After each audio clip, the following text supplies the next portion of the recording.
All right, so continuing on with irregular verbs. These are some of the plain Jane irregular verbs. You got hacer, which means to do or to make. You've got dar, which is to give. You've got ver, which is to see.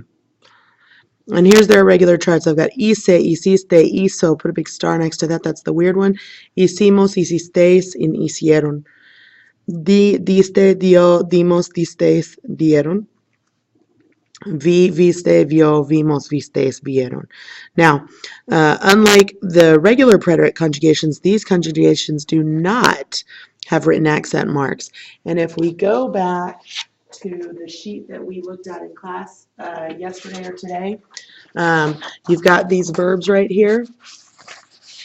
And I had told you to make stars next to them. I've got, let's see, 3 through 9, I believe, then 13 and 14. And if you were lucky enough to have me today, I remembered these silly words right here that we could never forget, which is the fui, fuiste, fue ones. So back to the ones that we're looking at right now. So we've got hacer, dar, and ver.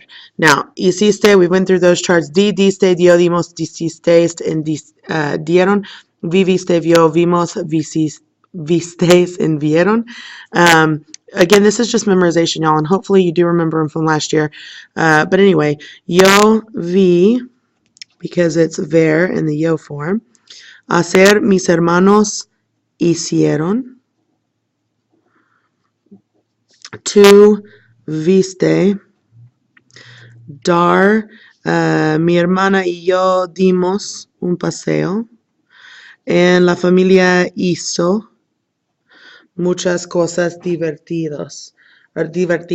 Now, what it all comes back to, let me cover that up real quick.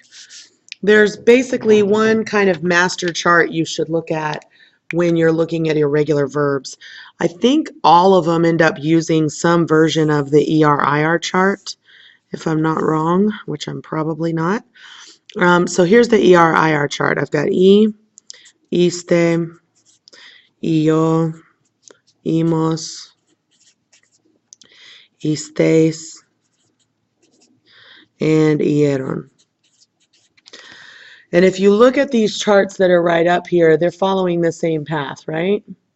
The difference is when we get into the I to Y verbs, the double vowel verbs, you're going to see maybe they end in yo right there instead of io. Or I think there's iso up here that just ends in an O and no accent. I've got dar and ver and ir and ser that end in just fui at the top here.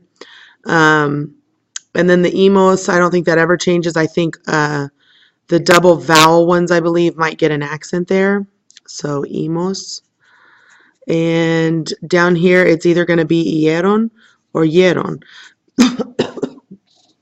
So there's not going to be a whole lot of changes there. And that's something for you to keep in mind because it's really kind of a little bit more simple of a chart here. And it's not as scary as 45 verbs for you to memorize for tomorrow. Hopefully that made sense. There's the whole thing. Sorry, I had it covered up. All right, so let's move on. Okay, so now we're talking about I to Y verbs. And these are double vowel verbs. And instead of it being io in the LAN usted form and in the hieron form in the ellos, ellas, ustedes form, basically it just becomes a Y. And that's because it would have been creyeron. So there's too many vowels going on here, so they just changed it to a Y. So anyway, creí, creíste, creyó, creímos, creísteis, and creyeron. That has an accent, and if you go back to the list I showed you a few minutes ago, it's not one of the verbs that is even on your list. It's not one of, oh, there it is, yay. Okay.